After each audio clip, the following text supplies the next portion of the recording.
Hello and welcome. If you're new to the channel, it's great to see you here. If you're a returning viewer, then thanks for sticking with us.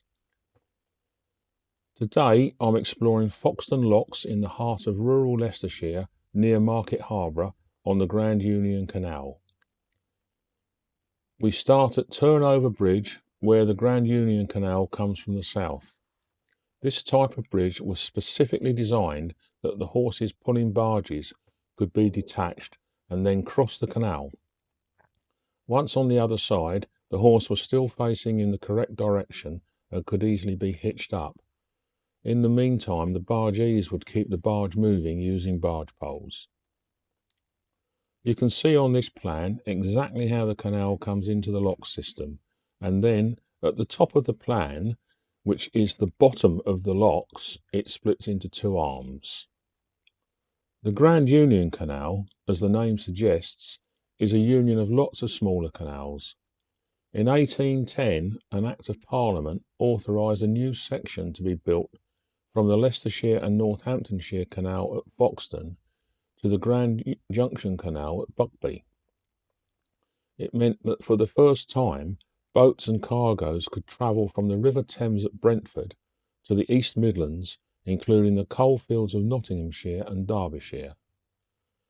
Completed in the early 1800s as part of the Grand Union Canal, these 10 locks form the longest staircase flight in the UK, lifting boats nearly 75 feet along this quiet countryside slope.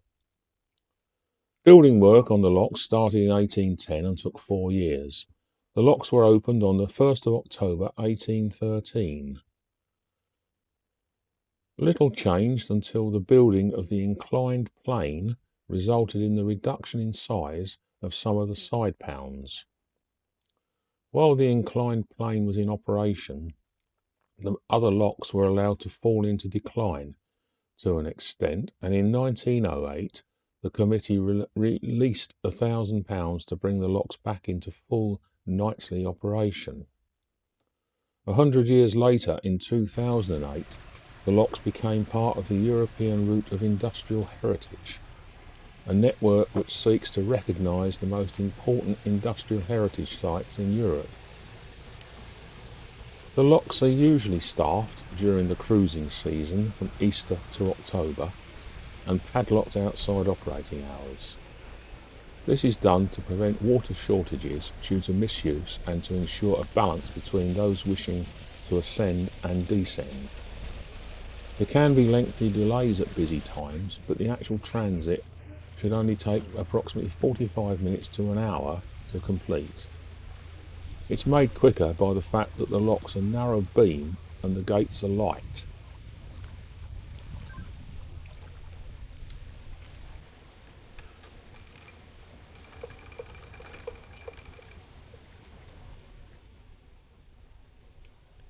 Just like to say how pleased I am to bring you this video. If you're enjoying it, then please hit the like button. If you're new here, then please subscribe to get notified of new videos. And if you feel able and willing to do so, please consider becoming a channel member or just buy me a coffee. That kind of support really helps the channel and enables me to get out and find new exciting content. Thanks very much.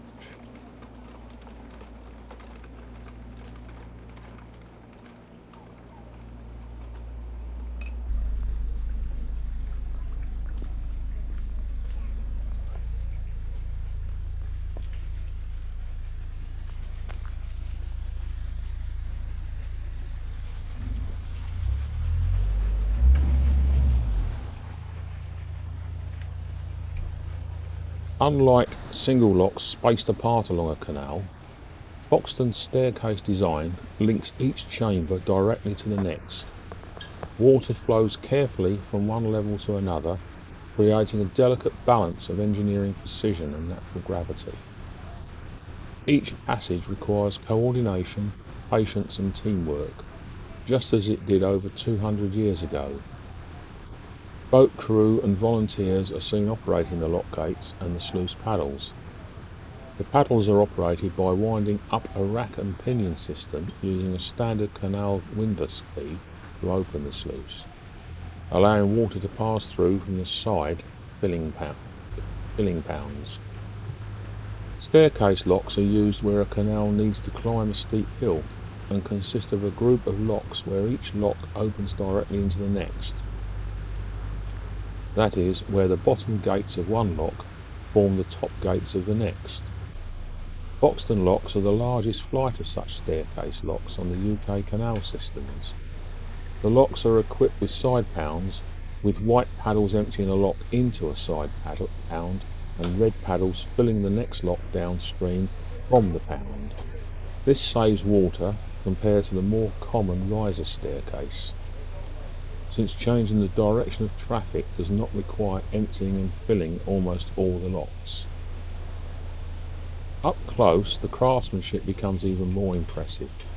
Heavy wooden gates, iron mechanisms and the steady rush of water remind us that this living system still works exactly as it was designed. Today, boaters and volunteers operate the locks by hand, preserving both the tradition and the experience. The boats we see here are narrowboats. They are a type of barge, but by definition barges are often a lot wider, therefore ruling themselves out of using these types of locks. In the late 19th century, an inclined boat lift was built beside the locks to speed up traffic. Though it operated for only a short time, its remains still stand nearby, a reminder of ambitious innovation during the canal's busiest years. Once a vital trade route moving coal and goods across the Midlands, Foxton Locks now offers something quieter: heritage, leisure and a connection to Britain's industrial past.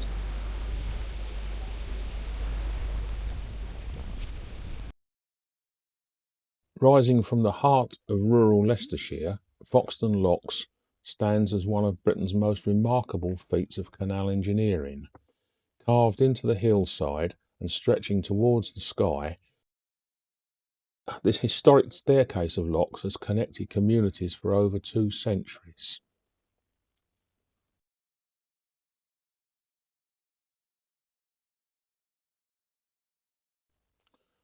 From the air, you get an idea of the true scale of Foxton Locks.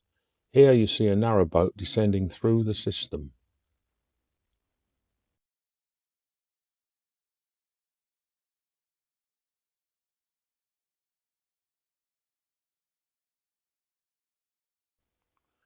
As she comes into the lock and she comes up against the gates on her at her bow, you'll notice that the volunteers then close the gates at the stern, and once they're closed, then the paddle's opened and she goes down to come forward into the next part of the system.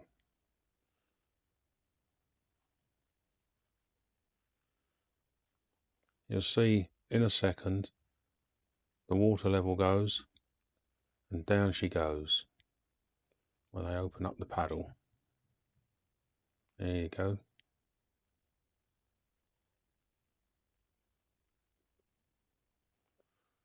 White paddle to lower into the next lock. And there you see it goes down steady. You can see the water coming through into the passing basin, which is at halfway point of the locks. So if there's one coming down and one coming up, they haven't got to wait so long at the top or the bottom. They can use this to pass at the halfway point.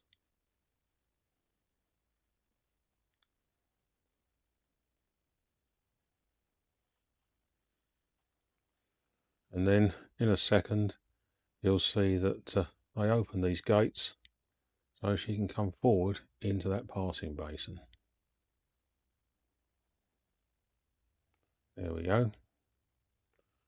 I speeded this up to 2 times its natural pace, so we're not hanging around quite as long for things to happen. But although it's interesting, it does seem to be a fair bit of waiting when you're just watching a video.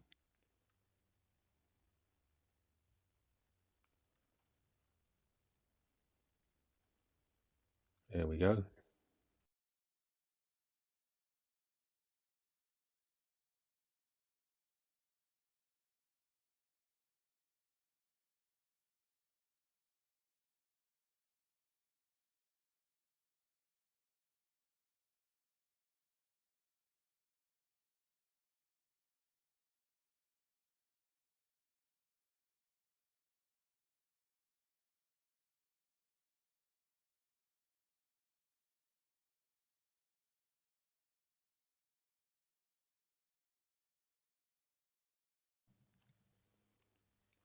And then progressing on through, and once they reach the bottom, they can then turn to whichever canal they're going down next. This one's turned and is going on the leg towards Market Harborough.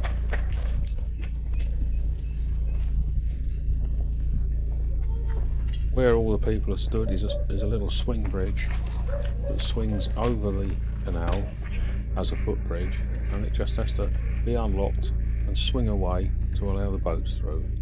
Another job for the volunteers or the boat's crew.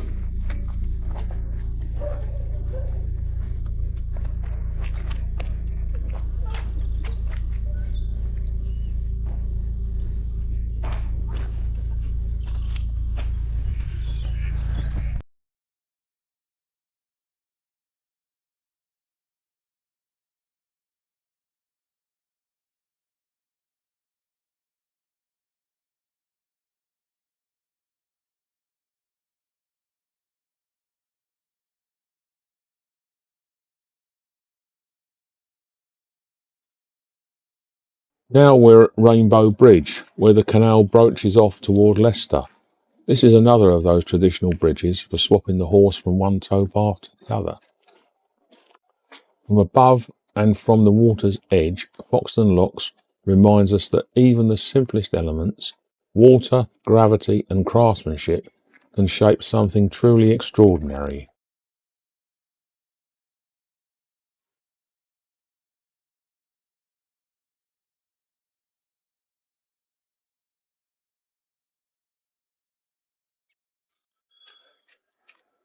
Even these bridges are a testimony to craftsmanship.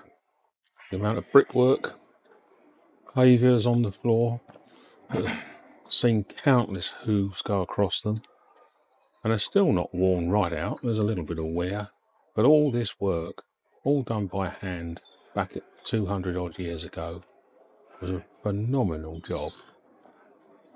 You've got to take your hat off to whoever designed these bridges and then to whoever built them. Fantastic.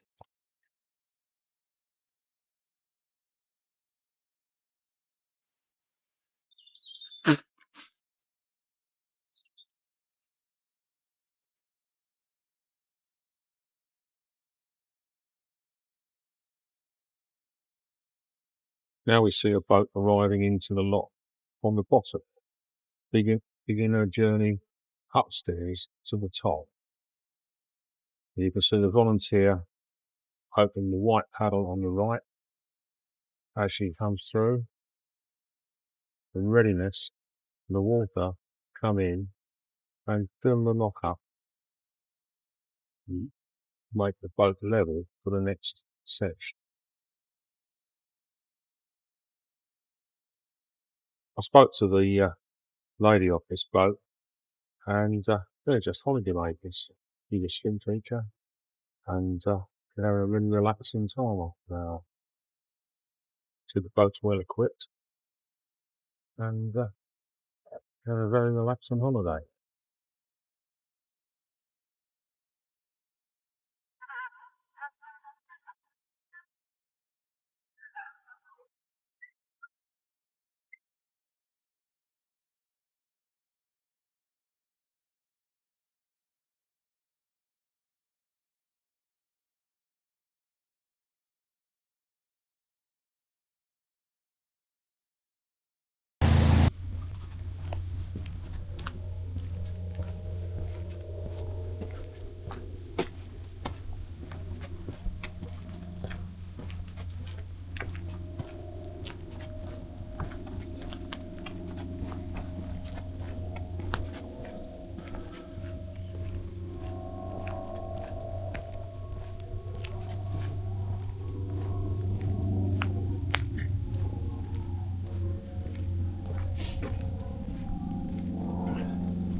As we come full circle back towards Turnover Bridge, we see a more traditional open deck barge.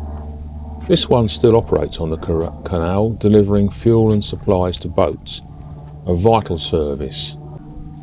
We then come across a statue of one of the barge horses, a nice memorial. Thanks for watching. I hope you've enjoyed exploring this wonderful place as much as I did. See you again soon.